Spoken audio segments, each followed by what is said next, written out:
Welcome to the Real Housewives of the Federalist. Elizabeth, you said I got to do it this week. No, we definitely said it was Elizabeth's turn. Excuse me, it was definitely Lucy's turn. She definitely... No, we said you could do it next week. No, you're doing it next week and I'm doing it this week. Elizabeth.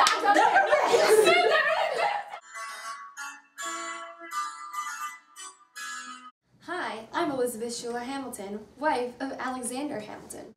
I'm Abigail Adams, wife of John Adams. I'm Martha Washington, wife of George Washington. I'm Lucy Jefferson Lewis, sister of Thomas Jefferson. I'm Dolley Madison, wife of James Madison.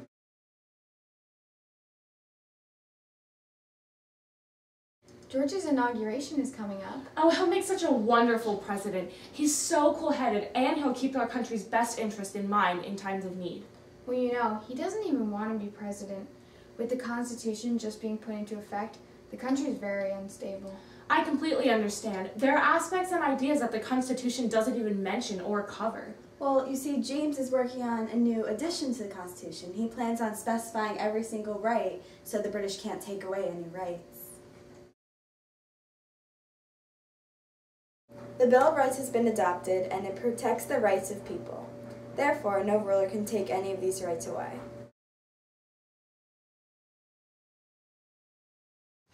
My views on national finance? Well, America needs to industrialize.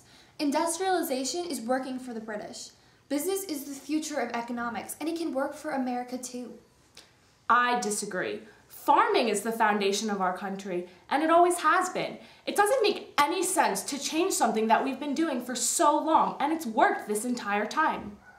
Sure, farming worked, but now we need to modernize to compete with the rest of the world. Industrialization is the key to getting us there. We can't just depend on something as unreliable as farming.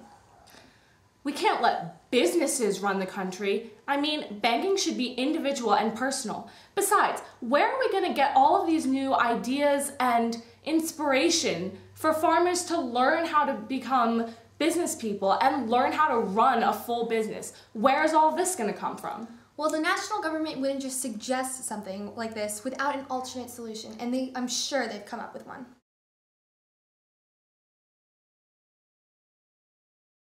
So, everyone, I have very exciting news. Alexander is going to be opening up the first national bank to help get rid of some of our nation's debt. Oh, John's been talking about that at home. You have my husband's support. National, as in for the whole nation? Well, yes, the nation is in a lot of debt. You should listen to some of Mr. Hamilton's ideas. Yes, my husband believes that the government should assume some of the state's debt to help unify us as one. But when did we ever decide that the government had that power? Well, whatever the Constitution does not forbid, it permits. Well, I disagree. I feel like because the Constitution doesn't say that the national government can open a national bank, this power should go to the state. No, in a time like this when our country is so weak, we need to focus on our national government. But do we really want a tyrant as a ruler in this nation, Mrs. Washington?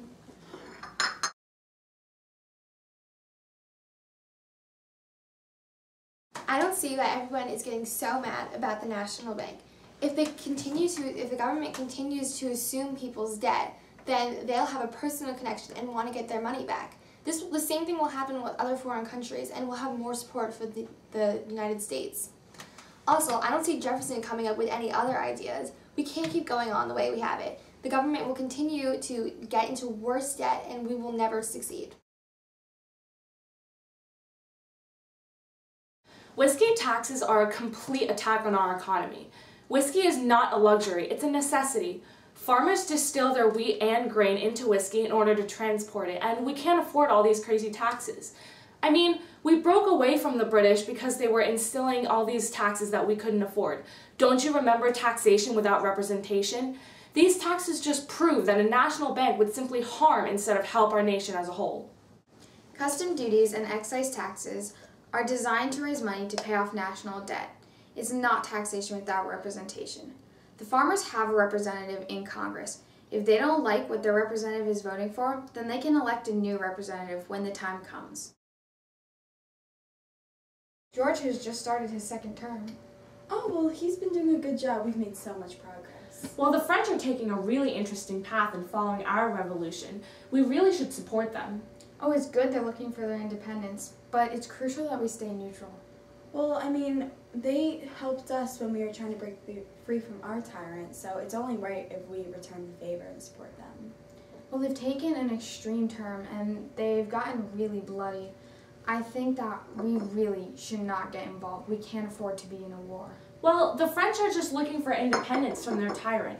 A few thousand aristocratic heads is a very small price to pay for freedom. We really need to support them in their revolution. Well, America will not get involved. George has issued the Neutrality Proclamation, forbidding us from creating any alliances.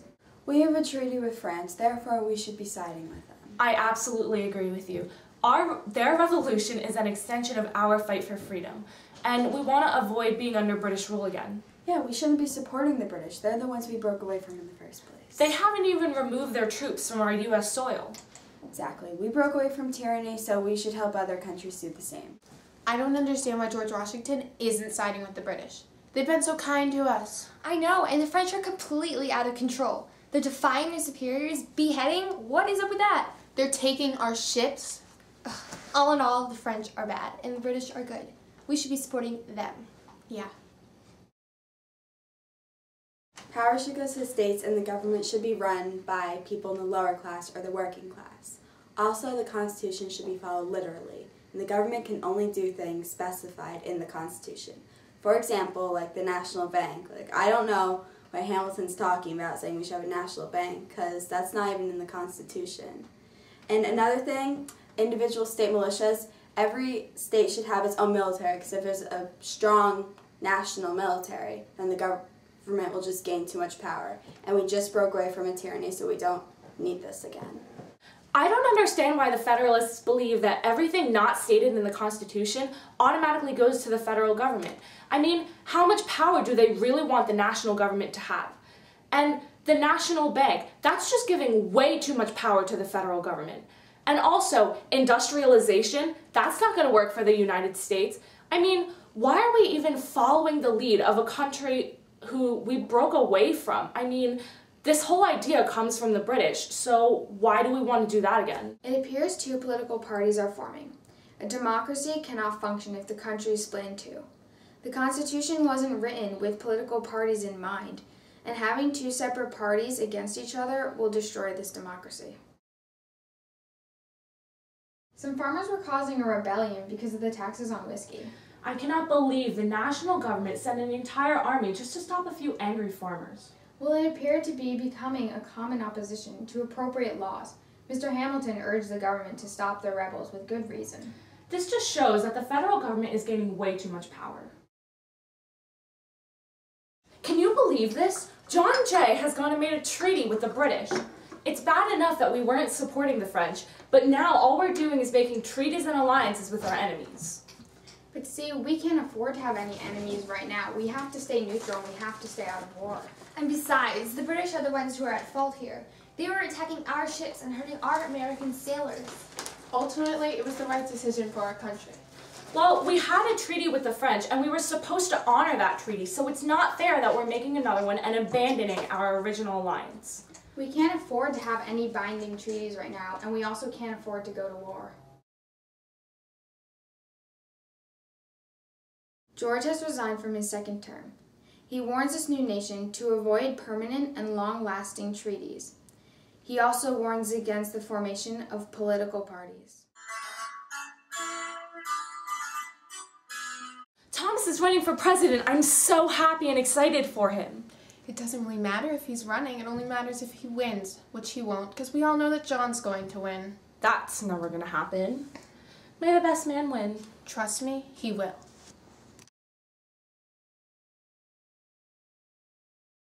Someone is writing articles about my husband in the newspaper. I don't know what you're talking about. Can you prove anything?